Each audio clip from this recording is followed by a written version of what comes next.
para cerrar algo que he venido preguntando al profesor Jesús López Almejo, que ya lo conoces, a otros compañeros y amigos que nos han ayudado a desmenuzar desde sus trincheras, como tú, Cristian Nader, esta situación del conflicto.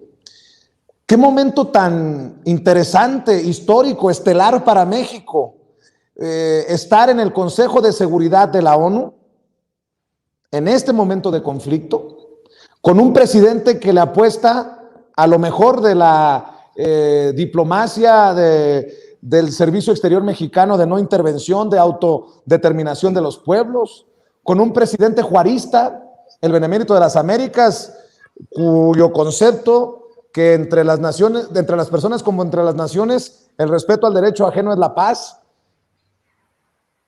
¿Cómo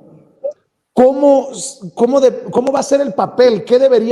¿A qué debería de jugar México en este conflicto, entendiendo que tenemos a un lado del conflicto como vecino en el norte y en el otro lado del conflicto a un aliado, incluso en pandemia, como lo es Rusia?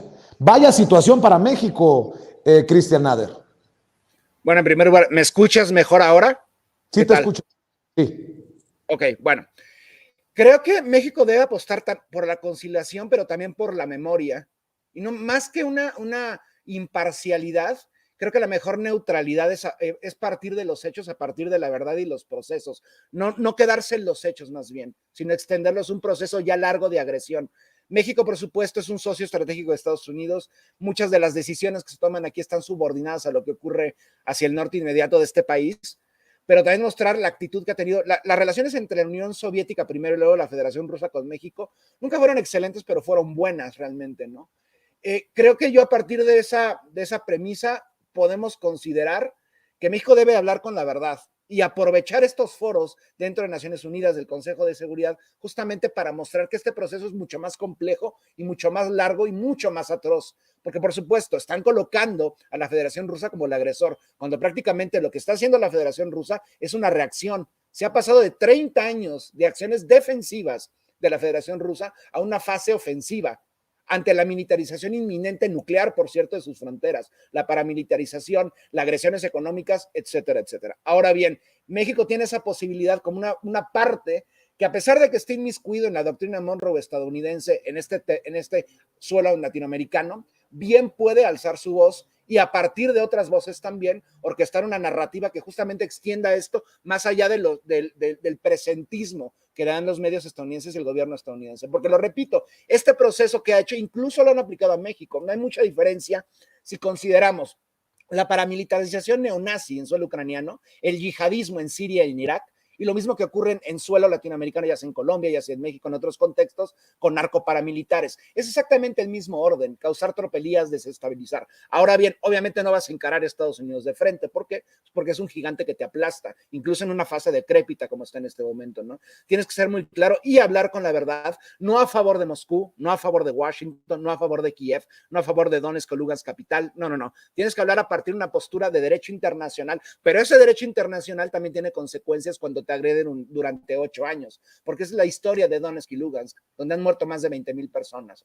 Tienes que respetar justamente la soberanía e independencia de los pueblos y los acuerdos de Minsk, que ese era el propósito justamente, ¿no? De respetar las vidas y la soberanía de Donetsk y Lugansk como autonomía, y posteriormente para su defensa a partir de 2014 ya como independientes. No nada más de esas zonas, porque también hay más gente de afiliación rusa étnicamente o lingüísticamente, o incluso gente que es antifascista en contra del gobierno de Kiev, que está muriendo fuera de esas zonas, en la zona de Odessa, en la zona de Kharkov, en la zona de Kiev. Estamos hablando de personas que han muerto constantemente, y la prensa, los gobiernos occidentales y por supuesto la OTAN, que está empujando a Kiev, no han dicho absolutamente nada. Vemos la ineptitud también de unas Naciones Unidas con un Antonio Gutiérrez que prácticamente se tiene que subordinar a los intereses de Washington, porque si no prácticamente le inventan un escándalo o prácticamente retiran y colocan un alfil mejor, ¿no? Entonces yo creo que es eso. México tiene la posibilidad de ser más que un mediador, prácticamente como un emisor de la verdad, o por lo menos no, dejar de invisibilizar los procesos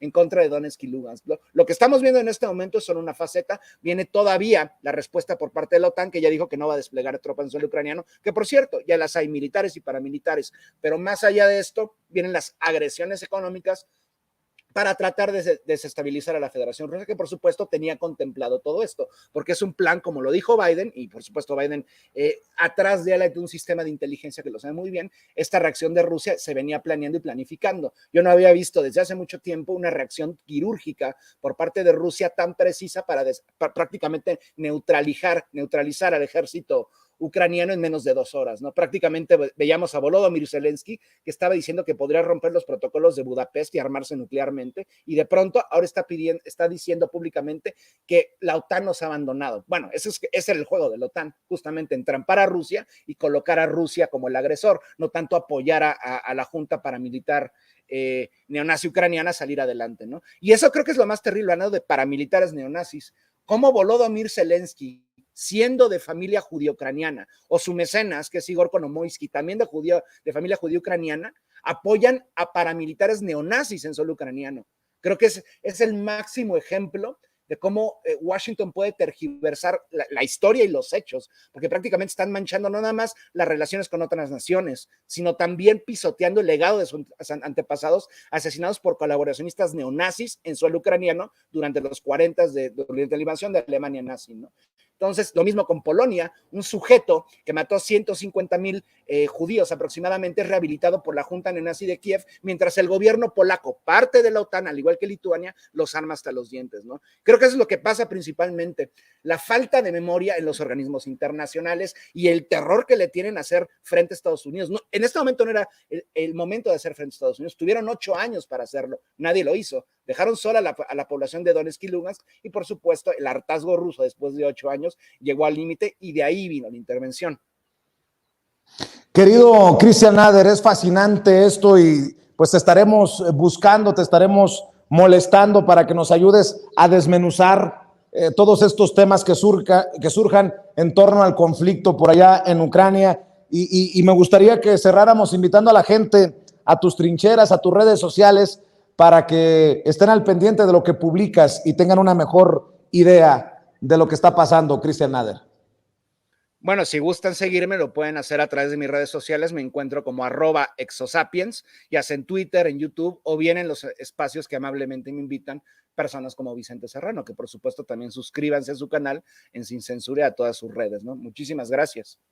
Gracias, mi querido Christian Nader. Estamos al pendiente. Que pases excelente noche. Cuídate.